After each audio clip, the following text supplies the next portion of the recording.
Hello, ladies and gentlemen. Welcome to Triple N Media. I am Dr. Nik Nikam, and this is Cardiology Lecture Series. And all our programs are video streamed through YouTube. And please do subscribe to our YouTube channel. Now, the feature presentation. Hello, ladies and gentlemen. I am Dr. Nik Nikam, and welcome to Cardiology Lecture Series. Today, we're going to talk about Acls, 6-person high-performance CPR team, their roles and their responsibilities. If you are in a large institution where you have an assigned Acls team, it should have at least 6 members, and you need only these 6 members in the room to have a high performance CPR under any circumstances. All these team members should be assigned their responsibilities and duties. So when all these 6 members arrive at the scene, within 2 minutes, we should have a full-fledged advanced cardiac life support in progress, so you have the best chances of reviving a patient in a cardiac arrest. The first person to arrive would be the one who would be performing the basic life support, chest compressions, checking for pulse, checking for consciousness, things like that. The second person to arrive will be assigned a duty of AED, attaching the pads, recognizing the rhythm, and shocking the patient if necessary. The third person to arrive could be a respiratory therapist who would be taking care of the airway and also providing oxygen, measuring capnography, things like that. Then the fourth person, who is a registered nurse who comes, will be mixing the medications, getting the medications ready, and giving it to the nurse who is standing right next to the patient to administer the medicines. As I said, within 2 minutes, you should have the entire team, and each team member should be assigned their particular responsibilities. The next person will be in charge of maintaining the record. What time did the CPR start? What medications have been given? How many shocks have been delivered? And what is the rhythm at each different stage? And eventually we have a team member who is usually a senior resident or an attending, who will be looking at the overall situation and deciding what needs to be done based on the cardiac rhythm. Once these assignments are given to specific individuals, then each time you face a cardiac arrest situation, you know exactly which person is going to be doing what particular duty. Keeping this in mind, I think you should have a schedule every day as to what person is going to be doing what duties during a cardiopulmonary resuscitation.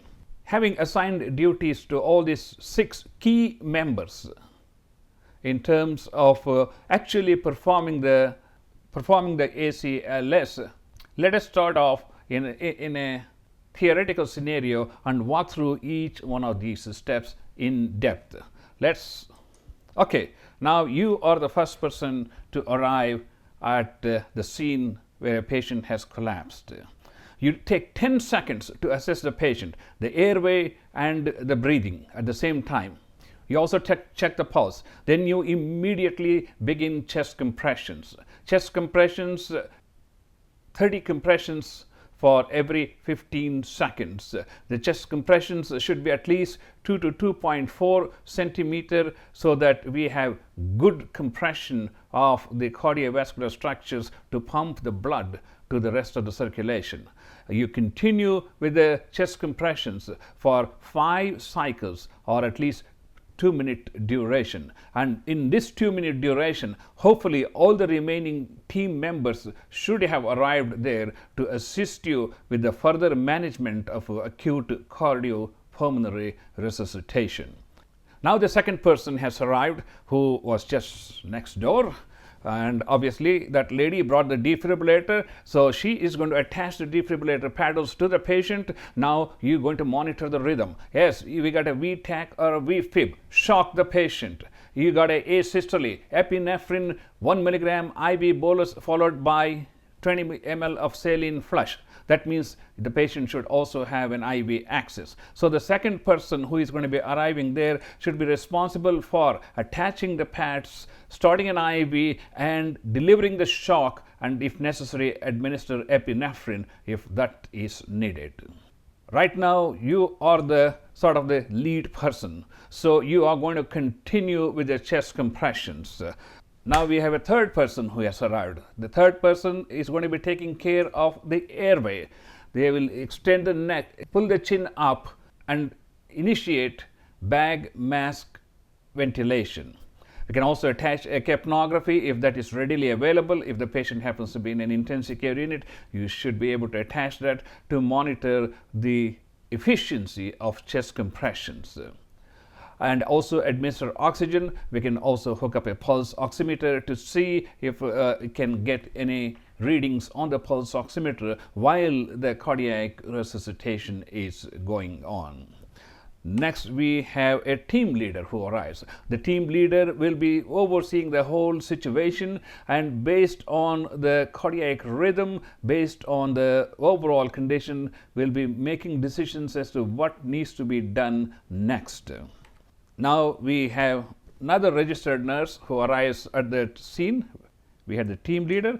Now we have another registered nurse who arrives at the scene, and the responsibility of this person is to stand next to the crash cart and get all the medications ready, mix them if necessary, start the infusion drips, and give it to the nurse who is standing here right next to the patient to administer these medications. That's why I said it is exceedingly important to assign duties, because we don't want people going back and forth in a situation where time is of the essence. Time is life.